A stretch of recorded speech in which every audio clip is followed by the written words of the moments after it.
appreciate your time. How disappointed are you? Well, I just hate losing. It's a tough loss. They played extremely well. We just have to get ready for the off season. Next season for us starts right now. How much harder will you work in this off season now to get back to the championship? I'll push myself to exhaustion. Kobe, we thank you for your time.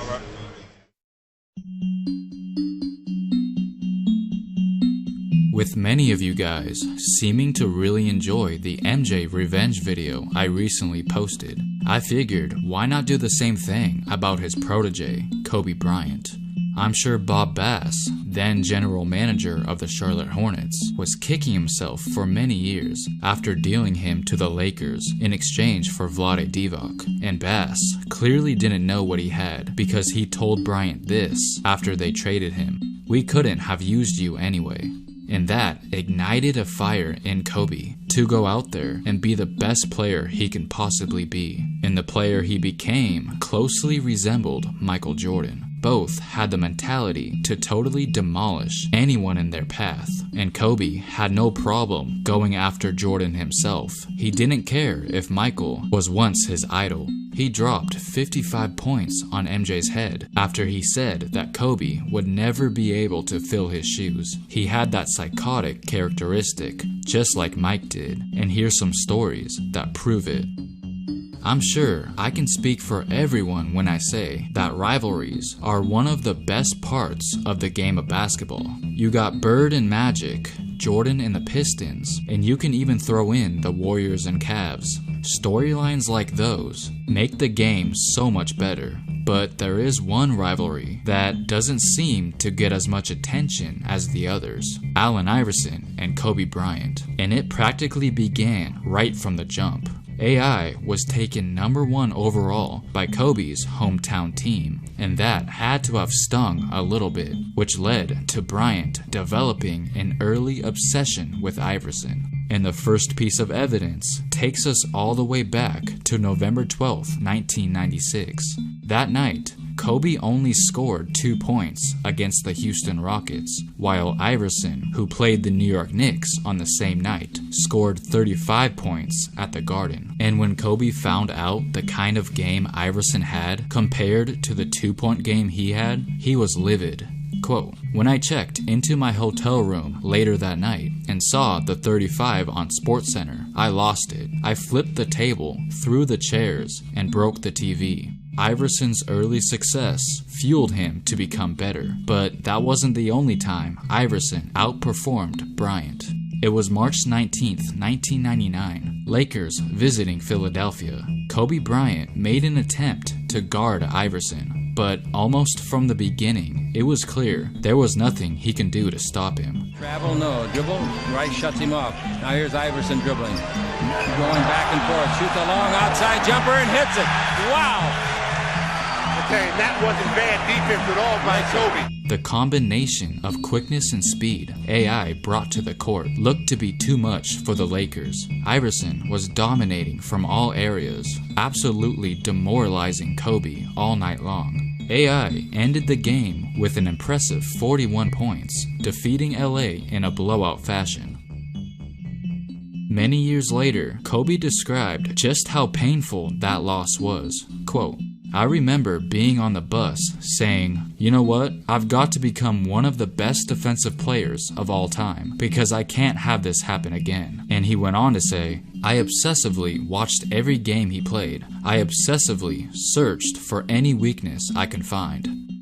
And about a year later, all that studying looked to have paid off. It was February 20th, 2000, in Philadelphia once again. Phil Jackson gave Kobe the assignment of guarding Iverson, and he made sure to remember what happened last time. Quote, "No one knew how much this challenge meant to me, and I wanted him to feel the frustration I felt. I wanted everyone who laughed at the 41-10 he put on me to choke on their laughter." And right from the start, Kobe's defense was a nightmare for Iverson. However, Kobe would get carried away, picking up 2 early fouls in the first quarter, so Derek Fisher had to step up and guard Iverson, while Kobe sat out for a period of time. Kobe would come back in the second quarter, but wouldn't guard AI because he wanted to avoid picking up a crucial third foul, so he contributed on offense instead. But when the second half came along, his main focus was to shut down Iverson. Every time Iverson got the ball, Kobe smothered him, forcing AI to give up the ball, leaving him extremely frustrated. Kobe blocked Iverson 4 times that night, altering his shot every chance he can get, completely locking him down the entire second half. And perhaps the best block came in the final seconds of the game. AI took it to the basket in an attempt to take the lead, but it was none other than Kobe Bryant who prevented that from happening. Now wait until you hear this.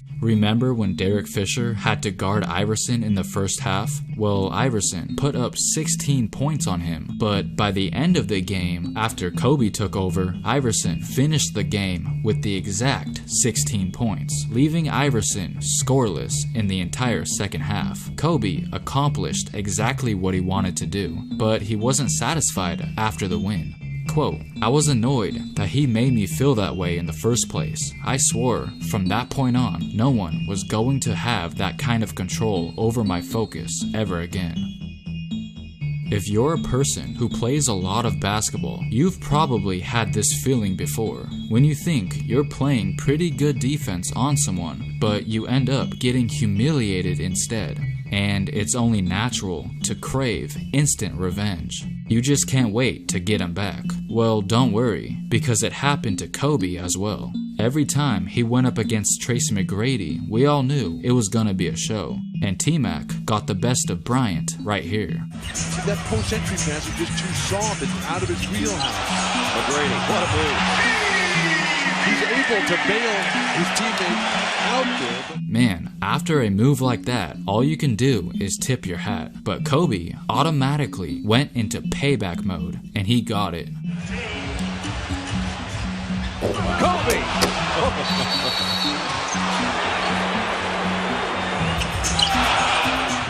There's really no better feeling than that. Just some good old competitive fun. But the payback Kobe got on Mike Miller was far from friendly. As you can see, Mike Miller inadvertently elbows Bryant right in the face, cutting the top of his left eye. Kobe had something to say to Mike Miller as he walked by him. And the one thing you don't want to do with Kobe is make him too upset, because he gets even more aggressive when he gets upset. The cut was so bad that he actually was forced to go back to the locker room and have it checked out. But everyone in the building knew Miller would be in deep trouble when he gets back. Yeah, you're going to have to go get a stitch. Look at Kobe. You can see him going off the court. He's upset. That's bad news. That's bad news. Well, we'll find out. The old don't get mad, get even. So eventually, he would return shortly after, and you could tell Kobe was stalking his prey, just waiting for the perfect opportunity to strike. Gasol to try to get to the basket against him. Miller. Ooh, man, that's a hard. That's going to be a flagrant one. There's the payback right there. Kobe stuck the elbow out. That was the payback. You knew it was going to happen sooner or later. When Kobe came into the league in '96, he no longer was the top dog on his team like he was back in high school. Eddie Jones was still their go-to shooting guard. Bryant was not getting as much playing time as he would have liked. And his first head coach, Del Harris, never really saw eye to eye with the young prodigy. And here's what Bryant had to say years later about his relationship with Harris. Quote, "He pushed me back then to try to be as efficient as possible to get some minutes on the floor. I had to earn everything I got. I'm very appreciative now, but I'd be lying if I said that wasn't part of the motivation." Harris would go on to coach Bryant and the Lakers up until the year 1999, where he was ultimately fired for a very poor start to that season. And Kobe wasn't upset at all about his departure. He couldn't stand the guy. Quote, "When I was a rookie, I hated Del. I always said, if I get a chance to get revenge, I'm going to get it." And on December 20th, 2005, he certainly got it. You see, that night, the Lakers went up against the Dallas Mavericks, and Kobe knew that Del Harris would be in attendance because he was the assistant coach of the Mavs. And when you're on the opposing team, Kobe will make it his goal to rip your heart out, especially Del Harris. All those bad memories suddenly came back when he saw Harris over there on the bench and went on a mission to destroy.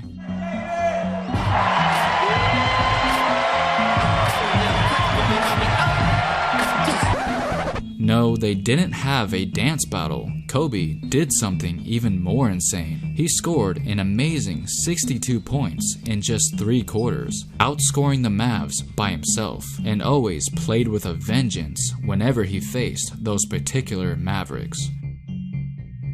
Speaking of Dallas, there was another instance where Kobe had something to prove. If you're not quite sure what the NBA amnesty clause is, it basically provides NBA franchises the opportunity to escape any contract tied to a player whose performance is not living up to the large amount of money that was initially agreed to. Well, Mark Cuban did not believe that Bryant was worthy of the kind of money he was earning in the 2013 season. Mark Cuban suggested that the Lakers should amnesty Kobe Bryant. Okay, the Lakers were deep into the luxury tax, and Kobe was the highest paid player on the team. So I guess you can say Mark Cuban's comments were somewhat understandable, but even at that time, Kobe was still considered one of, if not the best, shooting guard in the NBA. So it was kind of pointless for Mark Cuban to come out and say such a thing. All he did was add fuel to his fire.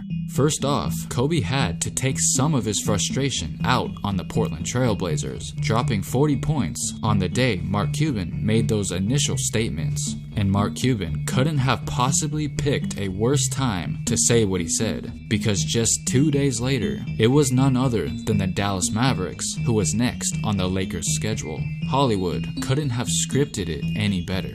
Kobe went out there with everything still fresh in his mind. It was a close game throughout the contest, but when the fourth quarter came along, Kobe was lights out. He had a fierce look in his eyes that was scary, making Jay Crowder look foolish all night long, knocking down tough shot after tough shot, as he ultimately ended the game with 38 points, showing that he was still an elite player in the league, and there was only one other thing he had to do to cap it off: amnesty that.